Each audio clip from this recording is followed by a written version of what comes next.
आज हम बात करने वाले हैं the art of letting go by Nick Trenton book के बारे में। खुद को समझना और कंट्रोल छोड़ना एक बहुत ही गहरा लेकिन बेहद सशक्त करने वाला अनुभव है। जब हम खुद को जानते हैं तो हमें यह एहसास होता है कि हम किन चीज़ों को कंट्रोल कर सकते हैं और किन्हें नहीं। अक्सर हम अपनी जिंदगी में बीते हुए दर्द, अधूरी उम्मीदों और अपनी खुद की कठोर पहचान से चिपके रहते हैं, जिससे हमें दर्द और तनाव ही मिलता है। लेकिन जब हम इन्हें छोड़ना सीख जाते हैं तो हमारे अंदर एक अलग ही तरह की आज़ादी आ जाती है।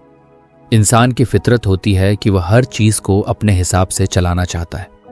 हमें लगता है कि अगर हम किसी भी सिचुएशन पर पूरा कंट्रोल रखेंगे तो हम खुश रहेंगे। लेकिन सच तो यह है कि दुनिया में हर चीज़ को कंट्रोल कर पाना नामुमकिन है।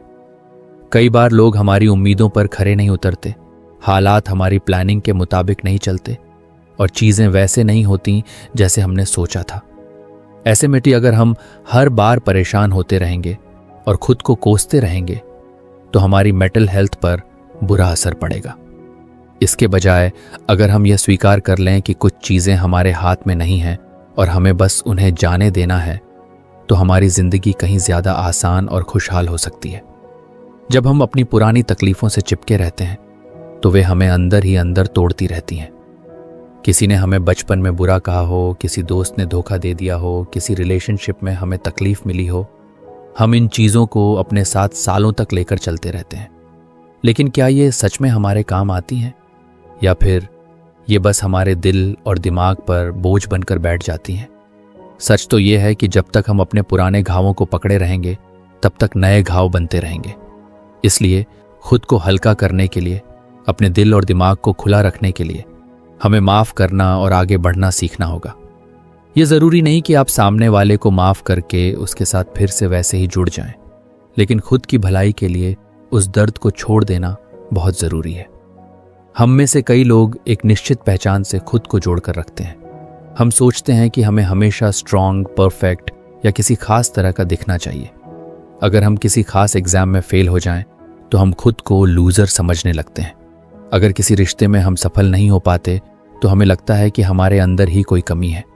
लेकिन यह सोच हमें सीमित कर देती है। हमारी असली पहचान किसी एक विफलता या सफलता से तय नहीं होती, बल्कि हम हर दिन खुद को नए तरीके से ढाल सकते हैं।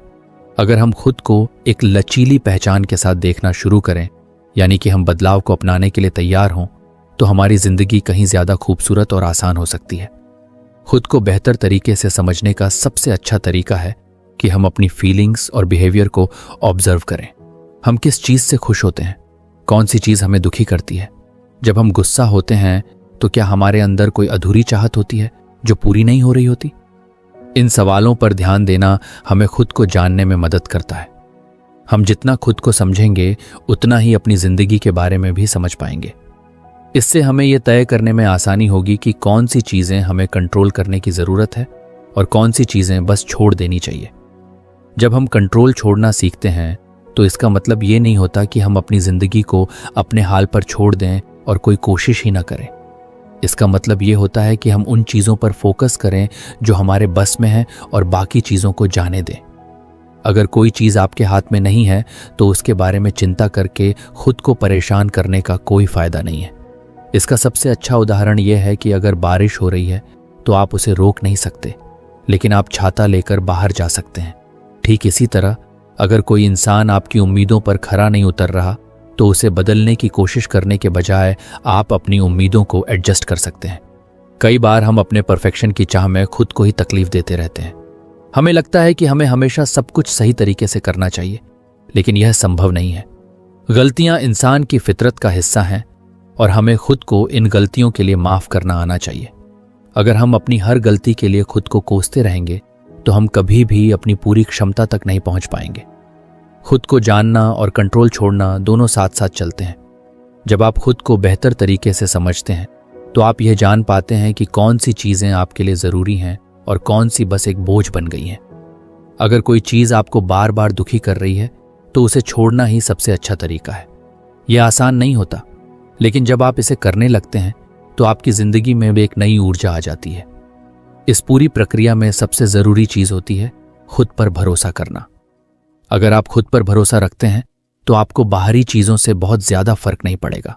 आप जानते होंगे कि आप अपने रास्ते पर सही हैं और बाकी चीजें अपने आप ठीक हो जाएंगी।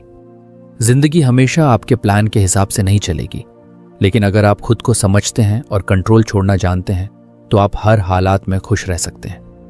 हमारी जिंदगी में जो सबसे बड़ी चीज हमें परेशान करती है वह हमारे खुद के ही थॉट्स और इमोशंस होते हैं। कई बार हम अपने ही ख्यालों में उलझ जाते हैं और उन्हें अच्छा या बुरा लेबल करने लगते हैं। लेकिन क्या कभी सोचा है कि अगर हम अपने विचारों और भावनाओं को बिना किसी जजमेंट के देखें तो क्या होगा? ये एक ऐसा तरीका है जिससे हम अपने दिमाग को ज्यादा शांत, क्लियर और बैलेंस्ड बना सकते हैं। इसे कहते हैं नॉन जजमेंटल ऑब्जर्वेशन, यानी बिना किसी जजमेंट के खुद को और अपनी फीलिंग्स को ऑब्जर्व करना।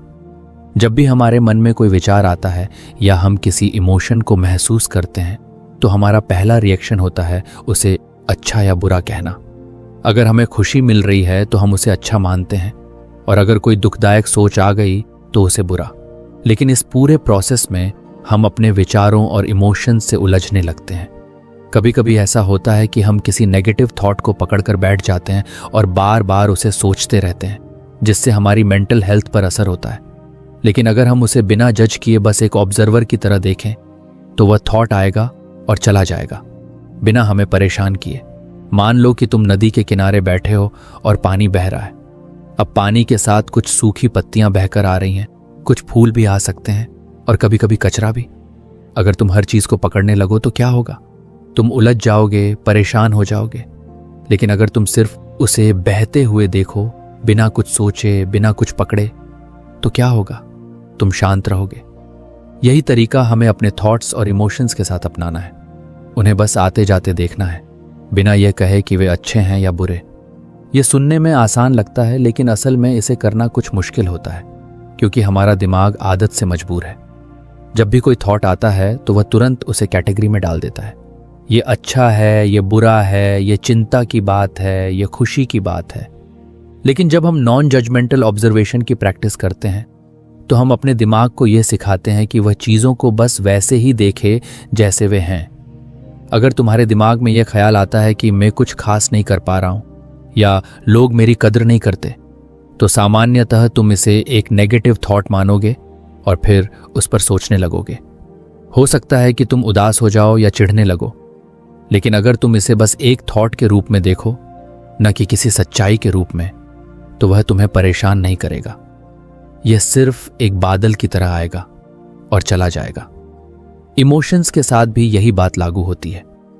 कई बार हमें गुस्सा, दुख, डर या शर्मिंदगी महसूस होती है और हम उसे बुरा मानकर उसे दबाने की कोशिश करते हैं या फिर उससे बचने लगते हैं।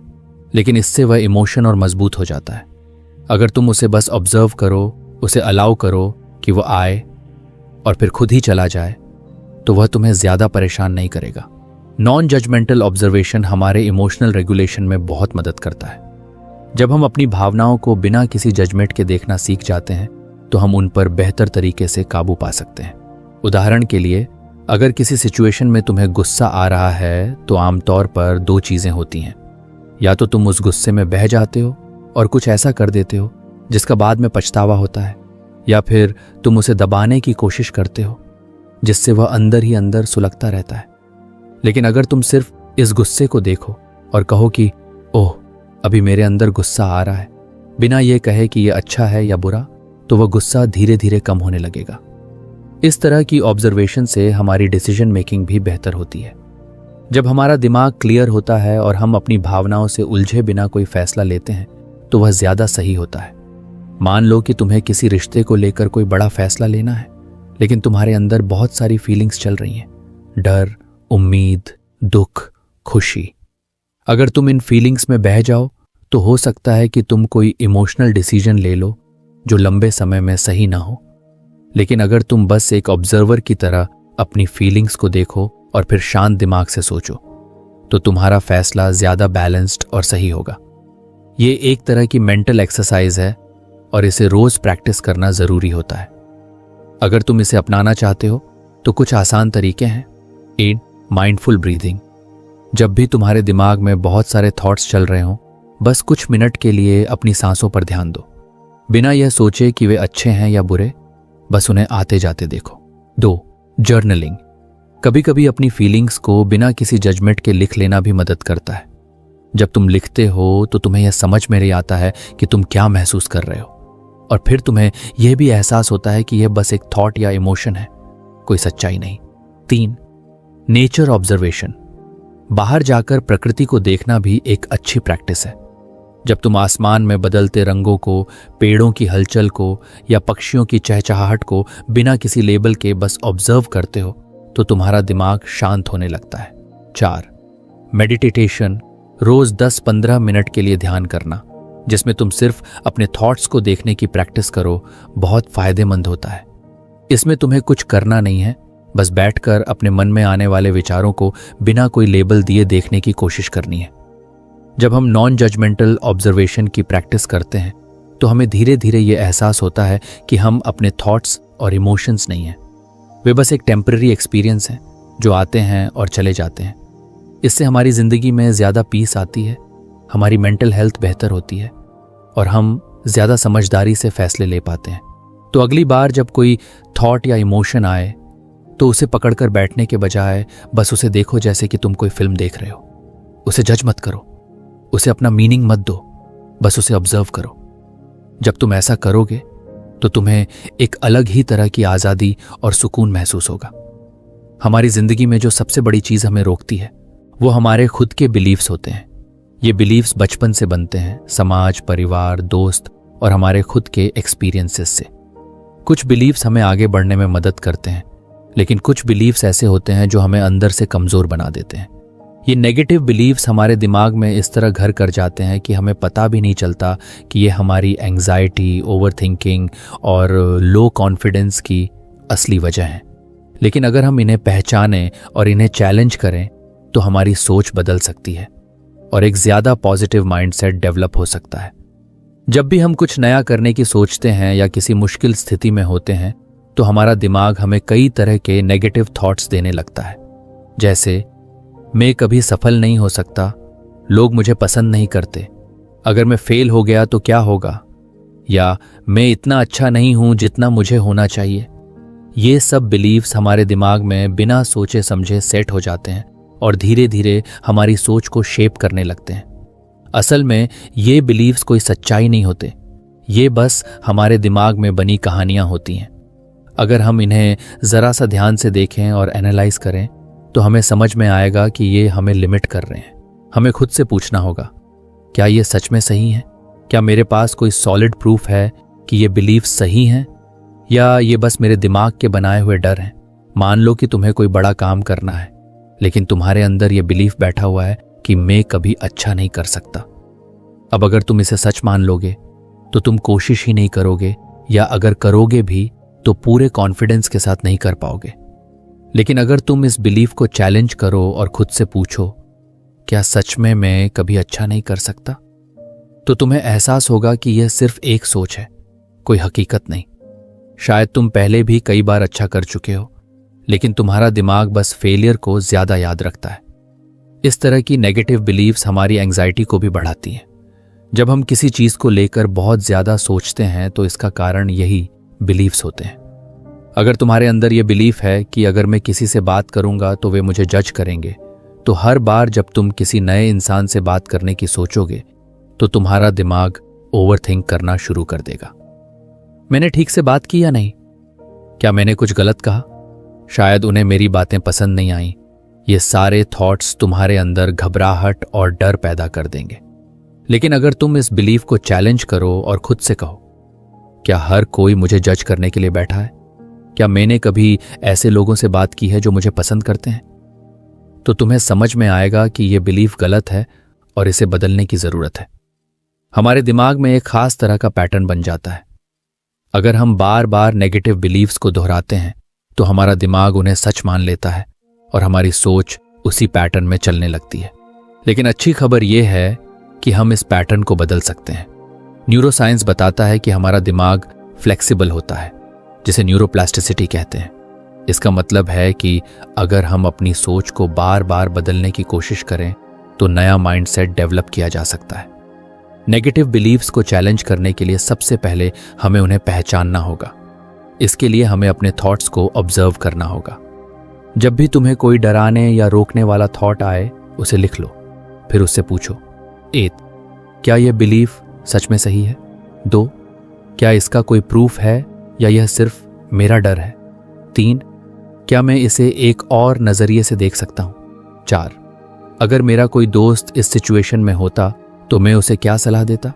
मान लो कि तुम्हारे अंदर यह बिलीफ है, मैं कभी लीडर नहीं बन सकता क्योंकि मैं इंट्रोवर्ट हूं। अब इस बिलीफ को चैलेंज करो। क्या सच में हर लीडर एक्सट्रोवर्ट होता है? स्टीव जॉब्स, मार्क ज़करबर्ग जैसे कितने ही सफल लोग इंट्रोवर्ट्स थे, फिर भी वे बड़े लीडर्स बने। जब तुम इस बिलीफ को चैलेंज करोगे तो तुम्हें समझ में आएगा कि यह सिर्फ तुम्हारे दिमाग का बनाया हुआ एक झूठा डर था। नेगेटिव बिलीफ्स को बदलने के लिए हमें नए पॉजिटिव बिलीफ्स बनाने होंगे।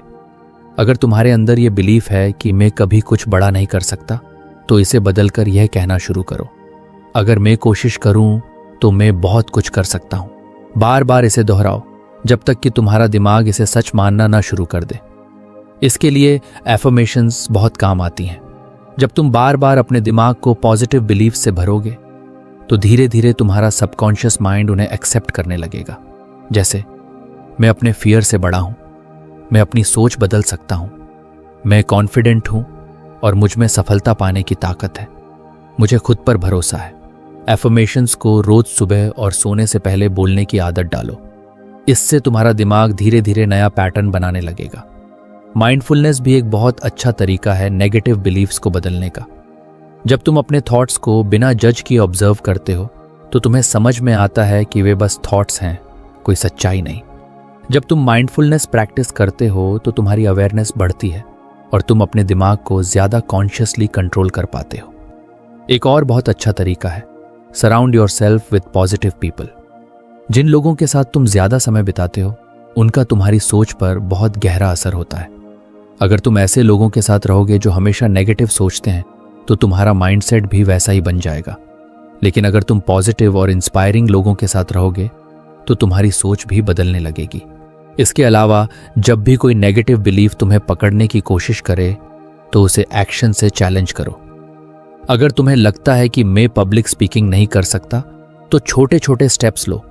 पहले अपने दोस्तों के सामने बोलो, फिर छोटे ग्रुप्स में और फिर धीरे धीरे बड़े स्टेज पर। जब तुम एक्शन लेते हो तो तुम्हारा दिमाग खुद ही उस पुराने बिलीफ को छोड़कर नए बिलीफ को अपनाने लगता है।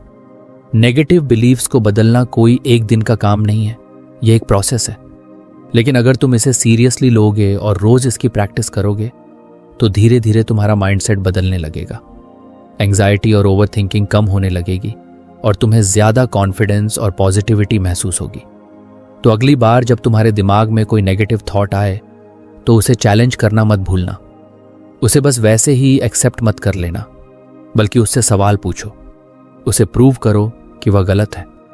जब तुम ऐसा करने लगोगे तो तुम्हें एहसास होगा कि तुम अपनी सोच को बदल सकते हो, और जब सोच बदलती है तो जिंदगी भी बदल जाती है। हमारा दिमाग हर वक्त हजारों थॉट्स से भरा रहता है, कभी किसी अधूरे काम की चिंता, कभी बीते हुए कल की यादें, तो कभी आने वाले कल का डर। जब ये सारी बातें दिमाग में इकट्ठा होती रहती हैं तो हमारा माइंड एक भारी बोझ जैसा लगने लगता है। हम एंग्शियस महसूस करने लगते हैं, फोकस नहीं कर पाते और एक अजीब सा मेंटल क्लटर हमारे दिमाग में बना रहता है। इस क्लटर को साफ करने के लिए एक बहुत ही सिंपल लेकिन पावरफुल तरीका है, ब्रेन डंपिंग। ये एक ऐसी टेक्निक है जिसमें हम अपने दिमाग में चल रही हर चीज को बिना किसी रोक टोक के लिख देते हैं। इससे हमारा दिमाग हल्का हो जाता है, हमारी इमोशंस बाहर निकल जाती हैं और हमें क्लैरिटी मिलती है। इमेजिन करो कि तुम्हारा दिमाग एक कमरे की तरह है। अगर उस कमरे में हर जगह सामान बिखरा हुआ हो, चीजें यहां वहां पड़ी हों और कोई सही ऑर्गेनाइजेशन न हो तो तुम्हें वहां रहना कैसा लगेगा? शायद बहुत ज्यादा अनकंफर्टेबल और मैसी।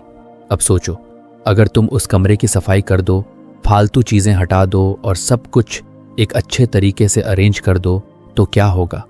तुम्हें अच्छा महसूस होगा, जगह स्पेशियस लगेगी और तुम ज्यादा आराम से रह पाओगे। ब्रेन डंपिंग बिल्कुल इसी तरह काम करता है, बस फर्क इतना है कि यह हमारे माइंड के क्लटर को क्लियर करता है। जब भी हम किसी परेशानी में होते हैं तो हमारा दिमाग उसी चीज को बार बार दोहराने लगता है। जैसे मान लो कि तुम्हें एक इंपॉर्टेंट प्रोजेक्ट की डेडलाइन पूरी करनी है, लेकिन साथ ही तुम्हें कुछ और चीजों की भी चिंता हो रही है, जैसे घर के काम, कोई पुराना अनरिजॉल्व्ड इश्यू या फिर कोई पर्सनल टेंशन। इन सब चीज़ों के बारे में सोचते सोचते तुम्हारा दिमाग ओवरबर्डन्ड हो जाता है। अब अगर तुम इन सब चीज़ों को लिखकर बाहर निकाल दो तो तुम्हारा दिमाग रिलैक्स कर जाएगा। ये ठीक वैसे ही है जैसे एक लैपटॉप की रैम खाली करना। जब तक अननेसेसरी फाइल्स वहां होती हैं तब तक सिस्टम स्लो रहता है, लेकिन जब हम उन्हें हटा देते हैं तो सब कुछ स्मूथ चलने लगता है। ब्रेन डंपिंग का सबसे बड़ा फायदा यह है कि इससे हम अपने नेगेटिव इमोशंस को इफेक्टिवली रिलीज कर सकते हैं। जब भी तुम स्ट्रेस में होते हो या तुम्हें लगता है कि तुम बहुत ज्यादा एंग्शियस महसूस कर रहे हो, तो बस एक नोटबुक उठाओ और लिखना शुरू कर दो। कुछ भी लिखो, जो भी तुम्हारे मन में आ रहा है, बिना सोचे, बिना फिल्टर किए।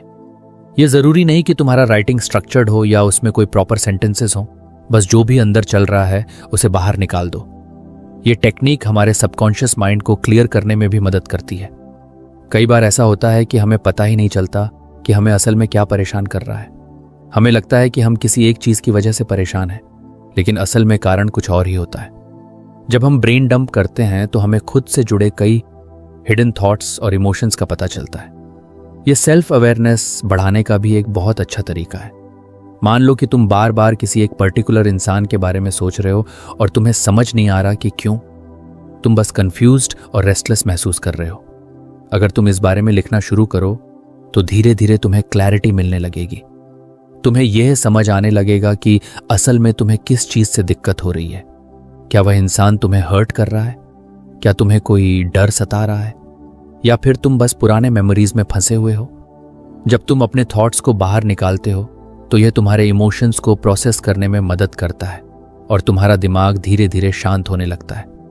ब्रेन डंपिंग को और भी इफेक्टिव बनाने के लिए कुछ टेक्निक्स हैं जो इसे और ज्यादा पावरफुल बना सकती हैं। 8. Free writing. यह सबसे आसान तरीका है। बस पेन और पेपर लो और बिना रुके लिखना शुरू कर दो। कोई प्लानिंग नहीं, कोई स्ट्रक्चर नहीं, बस जो मन में आ रहा है उसे फ्लो में लिखते जाओ। 2. Categorise brain dumping. इसमें तुम अपने थॉट्स को अलग अलग कैटेगरीज में डिवाइड कर सकते हो, जैसे personal worries, work stress, future plans या हेल्थ कंसर्न्स। इससे तुम्हें ज्यादा ऑर्गेनाइज तरीके से अपने थॉट्स को देखने में मदद मिलेगी। 3. Mind mapping. अगर तुम्हें लिखने में मजा नहीं आता और तुम्हें चीजों को विजुअली देखना पसंद है तो तुम माइंड मैप्स बना सकते हो। इसमें तुम एक मेन थॉट लिख सकते हो और उससे जुड़े हुए सारे सब थॉट्स ड्रॉ कर सकते हो। 4. Night time brain dump. सोने से पहले ब्रेन डंपिंग करना बहुत इफेक्टिव होता है। कई बार हम सोने जाते हैं लेकिन हमारा दिमाग बंद नहीं होता, हजारों चीजें उसमें घूमती रहती हैं। इस वजह से हमें ठीक से नींद नहीं आती। लेकिन अगर हम सोने से पहले कुछ काम कर लेते हैं तो हमारी नींद अच्छी हो जाती है। पहले अपने दिमाग में चल रही सारी बातें लिख दें तो हमारा माइंड रिलैक्स हो जाता है और हमें अच्छी नींद आती है। 5. Gratitude brain dump. सिर्फ प्रॉब्लम्स और वरीज को ही नहीं बल्कि अपनी ब्लेसिंग्स और अचीवमेंट्स को भी लिखो। जब हम उन चीजों को लिखते हैं जिनके लिए हम ग्रेटफुल हैं तो हमारा दिमाग ऑटोमेटिकली पॉजिटिव माइंडसेट की तरफ शिफ्ट होने लगता है। ब्रेन डंपिंग का सबसे अच्छा फायदा यह है कि यह हमारी ओवर थिंकिंग को कम करता है। जब कोई थॉट हमारे दिमाग में बार बार घूमता रहता है तो वे हमारी एनर्जी को ड्रेन कर देता है, लेकिन जब हम उसे लिख देते हैं तो वे हमारे दिमाग से बाहर निकल जाता है और हमें मेंटल पीस मिलती है। ये तकनीक डिसीजन मेकिंग में भी मदद करती है। जब हमारे पास बहुत सारी ऑप्शंस होती हैं और हमें समझ नहीं आता कि कौन सा ऑप्शन सही है, तो ब्रेन डंपिंग हमें क्लैरिटी देता है। तुम अलग अलग पॉसिबिलिटीज को लिख सकते हो, उनके प्रोस और कॉन्स देख सकते हो और फिर एक इन्फॉर्म्ड डिसीजन ले सकते हो। इमोशनल हीलिंग के लिए भी ये एक बहुत पावरफुल तरीका है। अगर तुम्हारे अंदर कोई पुराना गम, दर्द या गिल्ट है तो उसे लिख दो। अपने इमोशंस को वर्ड्स दो और उन्हें बाहर निकाल दो। इससे तुम्हें इमोशनल रिलीफ मिलेगा और तुम ज्यादा हल्का महसूस करोगे। सबसे अच्छी बात यह है कि ब्रेन डंपिंग करने के लिए तुम्हें किसी भी तरह की स्पेशल स्किल्स की जरूरत नहीं है। बस एक नोटबुक लो और लिखना शुरू कर दो। अगर तुम रोज सिर्फ 10 से 15 मिनट भी यह प्रैक्टिस करते हो तो तुम्हें बहुत सारे पॉजिटिव चेंजेस देखने को मिलेंगे। तुम्हारा दिमाग क्लियर होगा, स्ट्रेस कम होगा, ओवर थिंकिंग घटेगी और तुम्हें अपनी लाइफ में ज्यादा कंट्रोल महसूस होगा। तो अगली बार जब तुम्हारा दिमाग किसी बोझ से भारी लगे तो उसे अपने अंदर रखने के बजाय बाहर निकाल दो। लिखो बिना रुके, बिना सोचे, और देखो कि तुम्हारा माइंड कैसे फ्री और रिलैक्स्ड महसूस करता है। कभी कभी हमारी जिंदगी में ऐसी चीजें होती हैं जो हमें बहुत ज्यादा परेशान कर देती हैं। कोई आर्ग्यूमेंट, कोई फेलियर, कोई ऐसा मोमेंट जो हमें बार बार याद आता है और परेशान करता है।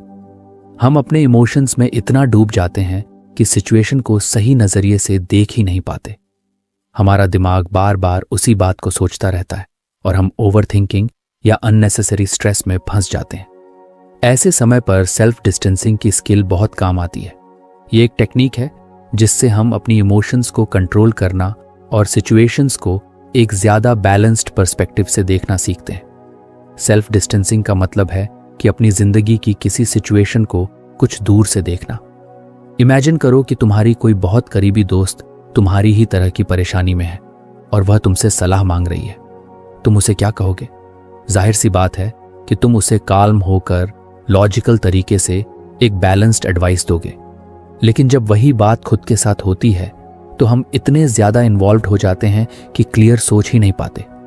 सेल्फ डिस्टेंसिंग हमें हमारी फीलिंग्स से अलग होने के लिए नहीं कहता, बल्कि ये हमें सिखाता है कि हम अपने इमोशंस को ज्यादा बेहतर तरीके से मैनेज करें। मान लो कि तुम्हारा किसी दोस्त के साथ झगड़ा हो गया और तुम्हें बहुत गुस्सा आ रहा है। अगर तुम पूरी तरह से अपने गुस्से में डूब जाओगे तो हो सकता है कि तुम कुछ ऐसा कह दो जिससे तुम्हारे रिश्ते और ज्यादा खराब हो जाएं। लेकिन अगर तुम इस सिचुएशन को कुछ दूर से देखो तो तुम्हें यह समझ आएगा कि गुस्सा आना नॉर्मल है, लेकिन उसे सही तरीके से हैंडल करना ज्यादा जरूरी है। जब हम किसी सिचुएशन को पहले व्यक्ति फर्स्ट पर्सन के नजरिए से देखते हैं तो हम उसमें पूरी तरह डूब जाते हैं। लेकिन अगर हम उसे तीसरे व्यक्ति थर्ड पर्सन के नजरिए से देखें तो हमें ज्यादा क्लैरिटी मिलती है। इसका एक सिंपल तरीका यह है कि जब भी तुम किसी परेशानी में फंसे हो तो खुद से यह मत पूछो मैं इस सिचुएशन में क्या करूं, बल्कि यह पूछो अगर कोई और इस सिचुएशन में होता तो मैं उसे क्या सलाह देता। रिसर्च ने यह साबित किया है कि जब हम सेल्फ डिस्टेंसिंग की प्रैक्टिस करते हैं तो हमारी डिसीजन मेकिंग स्किल्स बेहतर होती हैं। हम अपनी इमोशंस को ज्यादा इफेक्टिवली रेगुलेट कर पाते हैं और इंपल्सिव डिसीजंस लेने से बचते हैं। जब भी कोई परेशानी आती है तो हमारा दिमाग तुरंत रिएक्ट करना चाहता है, लेकिन अगर हम कुछ पीछे हटकर सोचें तो हम ज्यादा काल्म और रैशनल तरीके से डिसीजंस ले सकते हैं। सेल्फ डिस्टेंसिंग की मदद से हम अपने पास्ट एक्सपीरियंसेस को भी ज्यादा हेल्थी तरीके से प्रोसेस कर सकते हैं। कई बार हम किसी पेनफुल मेमोरी में फंसे रह जाते हैं। कोई पुरानी गलती, कोई बुरा अनुभव या कोई ऐसा मोमेंट जिसे हम बार बार याद करके दुखी होते रहते हैं। अगर हम इसे बहुत करीब से देखते हैं तो वह दर्द और ज्यादा बढ़ जाता है, लेकिन अगर हम इसे कुछ डिस्टेंस से देखें तो हमें समझ में आता है कि वह सिर्फ हमारी जिंदगी का एक छोटा सा हिस्सा था, न कि पूरी जिंदगी। सेल्फ डिस्टेंसिंग की प्रैक्टिस करने के लिए कुछ सिंपल टेक्निक्स हैं जो इसे और ज्यादा आसान बना सकती हैं। What third person thinking. जब भी तुम किसी मुश्किल में हो तो अपनी सिचुएशन को थर्ड पर्सन पर्सपेक्टिव से देखने की कोशिश करो। जैसे कि अगर तुम्हारा नाम राहुल है तो अपने आप से यह मत पूछो मैं इस प्रॉब्लम से कैसे निपटूं, बल्कि यह सोचो अगर राहुल इस प्रॉब्लम में होता तो वह क्या करता। यह तुम्हारे दिमाग को ऑटोमेटिकली एक ऑब्जर्वर मोड में डाल देता है और तुम ज्यादा ऑब्जेक्टिव होकर सोच पाते हो। 2. जर्नलिंग। अपनी फीलिंग्स और थॉट्स को लिखना सेल्फ डिस्टेंसिंग का एक बहुत अच्छा तरीका है। जब तुम अपने इमोशंस को कागज पर उतारते हो तो तुम उन्हें बाहर से देख पाते हो और उनका एनालिसिस कर पाते हो।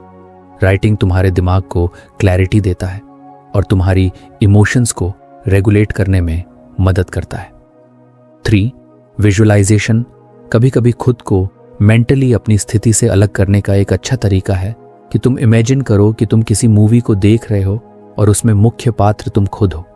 जब तुम अपनी ही लाइफ को एक स्टोरी की तरह देखने लगते हो तो तुम्हें समझ में आता है कि हर स्टोरी का कोई ना कोई सॉल्यूशन होता है।